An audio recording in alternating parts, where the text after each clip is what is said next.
महाराष्ट्र में विधानसभा चुनाव की रणभेरी बजने से पहले केंद्रीय गृह मंत्री अमित शाह एक बार फिर महाराष्ट्र के दौरे पर आ रहे हैं। यहां पर वो 2 दिन राज्य की सियासी नब्ज को टटोलेंगे। इससे पहले वो हाल ही में गणेशोत्सव के दौरान मुंबई के दौरे पर गए थे। महाराष्ट्र प्रदेश बीजेपी अध्यक्ष ने इस खबर की पुष्टि की थी। अमित शाह आज नागपुर पहुंचने के बाद दोपहर 2 बजे सुरेश भट्ट सभागार में आयोजित कार्यक्रम में शामिल होंगे। रुक्मणी हॉल में पार्टी प्रमुख पदाधिकारियों के साथ विधानसभा चुनाव की तैयारियों की समीक्षा की जाएगी और आगे की रणनीति तय की जाएगी। महाराष्ट्र की नब्ज टटोलने की कोशिश भी शाह करने वाले हैं। इसके बाद 25 सितंबर को केंद्रीय गृह मंत्री अमित शाह नासिक के लिए रवाना हो जाएंगे। वहां दोपहर 2:40 पर त्र्यंबकेश्वर रोड स्थित होटल में कार्यक्रम होने वाला है, जहां वो शामिल होंगे। और उसके बाद कोल्हापुर के ताराबाई पार्क स्थित महासैनिक दरबार हॉल में पार्टी के प्रमुख नेताओं और पदाधिकारियों से विधानसभा चुनाव की रणनीति पर मंथन भी किया जाएगा। शाह के जाने के 2 दिन बाद पीएम मोदी पुणे जाएंगे। सोमवार को उप मुख्यमंत्री ने पीएम मोदी के आने से पहले तैयारियों की समीक्षा की। मंत्रालय में हुई मीटिंग में उन्होंने पुलिस, नगर निगम और संबंधित एजेंसियों को आपसी सहयोग से कार्य करने और संबंधित अधिकारियों को यातायात योजना बनाने, कानून व्यवस्था बनाए रखने के जरूरी निर्देश भी दिए। वहीं लोकसभा चुनाव में महाराष्ट्र में मिली करारी हार के बाद बीजेपी का केंद्रीय नेतृत्व महाराष्ट्र को लेकर गंभीर हो गया है। राज्य में होने वाले आगामी विधानसभा चुनाव की पृष्ठभूमि में प्रधानमंत्री नरेंद्र मोदी और केंद्रीय गृह मंत्री अमित शाह व्यक्तिगत तौर पर महायुति की तैयारियों का जायजा ले रहे हैं। पीएम मोदी और शाह राज्य के उन हिस्सों पर खास तौर पर ध्यान दे रहे हैं जहां विभिन्न एजेंसियों के सर्वे में महायुति के हार की आशंका व्यक्त की गई है।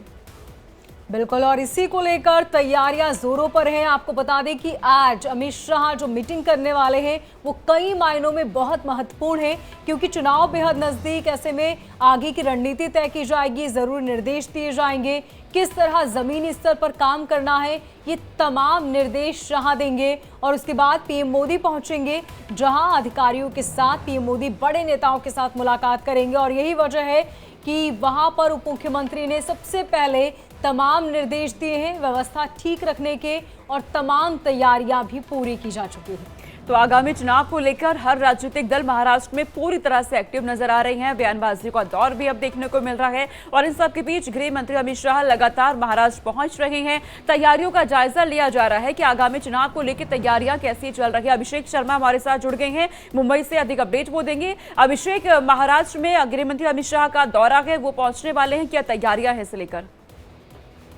बिल्कुल, देखिए वो 3 जिलों का दौरा करने वाले महाराष्ट्र के 3 बल्कि कहीं उनके 4 जगहों पर जाने वाले हैं, क्योंकि नागपुर में पहले जो उनकी मीटिंग होने वाली नागपुर में होगी। नागपुर के बाद वह जाएंगे संभाजीनगर, संभाजीनगर के बाद जाएंगे नासिक, नासिक से वो जाएंगे कोल्हापुर। यह जो 4 जगह है, 4 जगहों पर वो मीटिंग करने वाले हैं। 24 और 25 यानी आज और कल 2 दिन वो महाराष्ट्र दौरे पर रहेंगे। और महाराष्ट्र दौरे पर रहने का मतलब देखिए साफ है कि आप देखिए होंगे कि जब गणपति उत्सव था, गणपति उत्सव के दौरान जब वह मुंबई आए थे गणपति दर्शन के बहाने कम से कम दर्शन करने के लिए आए थे, लेकिन उस दौरान भी उन्होंने तमाम अपने बड़े नेताओं से मुलाकात की थी। और मुलाकात करने के बाद उन्होंने जो विधानसभा चुनाव है उसको लेकर तैयारियों का जायजा लिया था, किस तरीके से तैयारियां करनी है, कितनी सीटें किसको जारी, तो उसमें बातचीत हुई थी।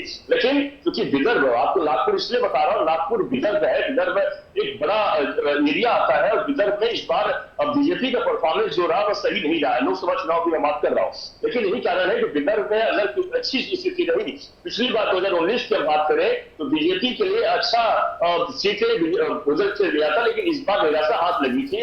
और यही कारण है कि अमित शाह विदर्भ दौरे पर खास तौर से आ रहे हैं।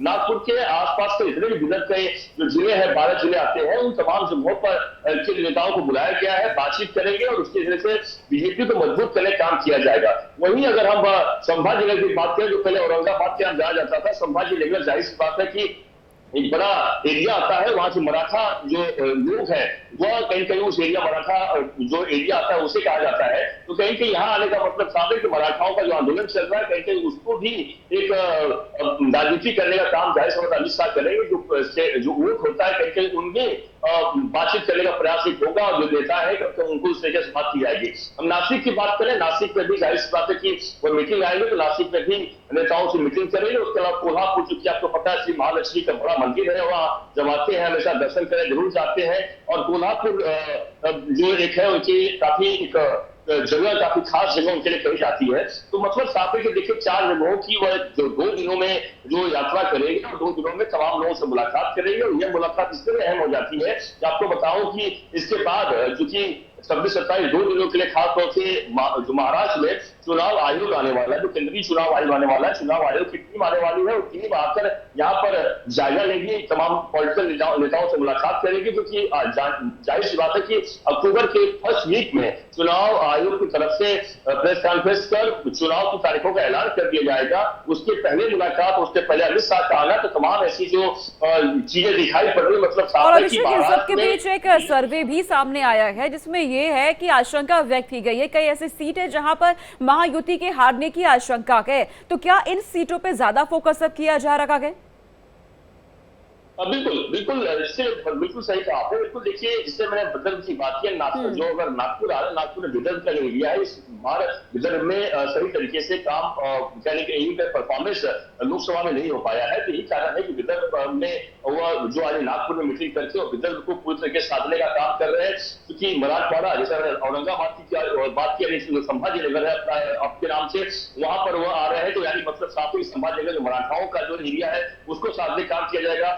नासिक क्योंकि एक ऐसा इलाका है, नासिक में भी क्योंकि किसान भारी संख्या में रहा करते हैं और ओबीसी समाज काफी संख्या में रहा करते हैं, तो इस जगह के साथ काम किया जाएगा। वहीं कोल्हापुर में क्योंकि मराठाओं का एरिया है और वहां पर भी इस वक्त कांग्रेस कई मजबूत स्थिति में दिखाई पड़ती है, हालांकि बीजेपी। बिल्कुल ठीक कहा अभिषेक आपने, वहां पर तैयारियां जोरों पर और ये कई मायनों में बेहद महत्वपूर्ण प्रवास माना जा रहा है। आपको बता दें सोनिका कि अक्सर अमित शाह जिक्र करते हैं जमीनी स्तर पर कार्यकर्ताओं की, यानी कि बूथ कार्यकर्ताओं के लिए वो जरूर जीत का मंत्र दे सकते हैं। बहुत शुक्रिया अभिषेक तमाम जानकारी के लिए।